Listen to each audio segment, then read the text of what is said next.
Hey guys, this is TGStudios in Roblox Studio.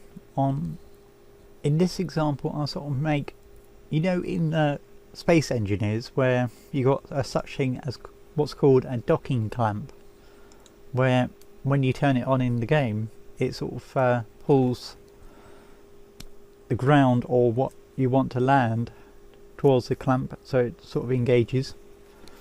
This is my example of that, if you like. I'm just using a basic magnet system that I made with that gravity script. Just modified it for this this use. So when I engage the power, it tries to pull the block towards it. Let's actually put that down a bit. So there we go, and then engage. So if I wanted to, I can move that brick and it stay locked to that brick. But if I move it in the actual studio, yeah, there you go. It's also got a detection to tell if it's got detached or not, like so. Oh, I think I'll just throw it into infinity. Lovely. Let's put another one in. Oh, wrong place. In the workspace. There we go. So yeah, anything that comes within range, it will lock. And when you move it, I think I just pinned that into infinity again. Lovely. Yeah, so it's very, very buggy at the moment. I think that's just Roblox being difficult again. So yeah, you sort of engage the lock when you want to land. Of course, this doesn't have to be anchored. It can be on your ship somewhere. And as you saw, if it's within the same group, it will not engage that part. So when you disable the power, the part will just drop, like in Space Engineers. That's it really. I'll show you the code behind it. This is something that I've been trying to work out how to do prior to actually making that gravity sphere example. Hopefully down here somewhere I'll have a little pop-up showing you that that example, or a little cinematic thing. A link to the what I've done previously, or exactly what I'm talking about, in other words. Yeah, so the the magnet itself grabs everything inside the workspace and puts it all inside a table. I think it's been a while. No, it uses a region 3. So basically it looks for anything within this region here, and if it finds something, it will try and draw that item towards it, and then once it touches the magnet itself, it turns itself to turns the pull of the magnet off, and it turns the magnet into basically a clamp, if you like. So that's basically what this is doing. So when it there you go, is all attached. Funny name. Basically that just means if this part or any part touches the magnet, it welds it to the magnet, and then when that well gets destroyed in any way, let's just say you move it in the studio or something, it turns itself back on again. So there we go. I thought that was a nice little feature that I made.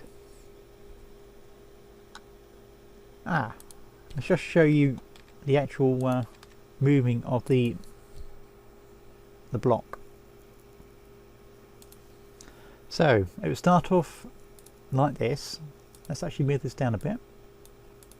This is what I was actually testing.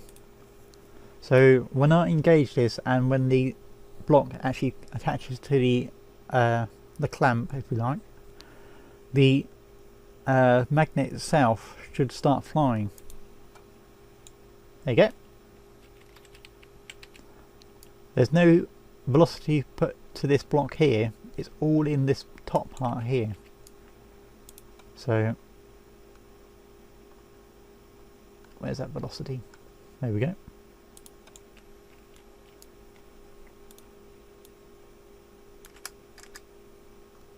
So I'm setting it by the script. So yeah, this could be part of a ship if you like. And there's, of course, when I disable the power, they both fall down. Disable. Let's try and see what happens when I try and drag the base plate. I think I set it to if the part is actually anchored. Nope, it's also anchored. Alright, let's disable the anchoring of the base plate and see what happens. There we go, to show it's actually attached to the base plate. That's a really strong force I'll put on that. Oh well. Yeah, so that's my docking clamp from Space Engineers, if you like.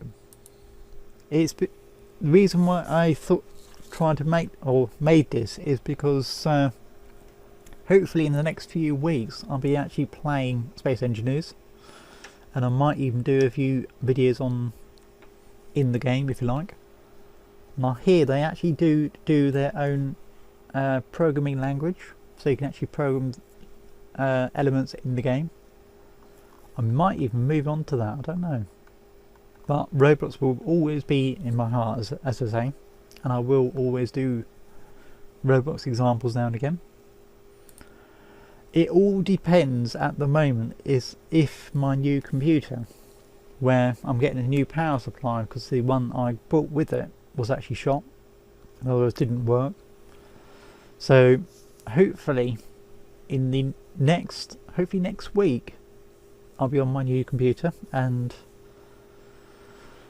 the quality of my videos might also go up as well. So at the moment the best I can do is 720p. That's the best I can do, and it's also my screen resolution if you like. So when I get this new computer up and running, I might even be able to do almost 4K videos. How about that then? Because I've got myself a AMD A12. It's not a Ryzen, it's a 98000, an A12 series if you like. So it's a quad core, so it's actually the processor itself actually came out last year, so quite up to date. And I've got 16GB RAM. Woohoo! From my 5GB RAM on this computer. And this one what I'm running at the moment is only a dual core. That's it. Stone Age computer if you like, or Stone Age as in 2006 Stone Age. What was it, 2008? I've forgotten when I got it. Anyway, this has been TGStudios in Roblox Studio on my Space Engineers clone for the docking clamp, and I catch you guys later. TGStudios signing out.